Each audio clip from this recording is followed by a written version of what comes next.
Dr. Ted Pettis, you caught me folding a t-shirt I found here. I bet you haven't seen men folding clothes before, but we here at Men Folding Clothes Incorporated are running a series on YouTube so you can see various types of men enjoying folding clothes. We've had a tremendous variety of people here folding with us and enjoying it. And oh my God, look, there's George Pond, Hey, world famous bass player. yeah. I've never seen a bass player man fold clothes before. No, well, I can tell you weren't a bass player I by don't what have- you were doing there.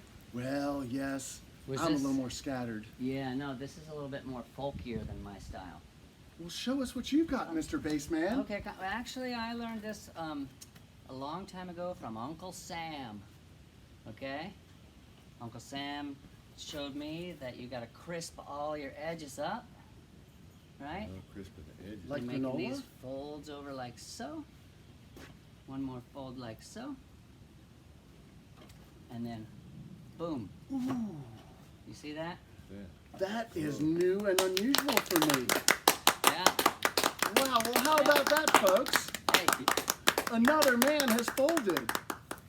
Thank you for your help there, George Pond. absolutely, anytime. Take care, and until next episode, keep on folding. All zippers zipped, all buttons buttoned.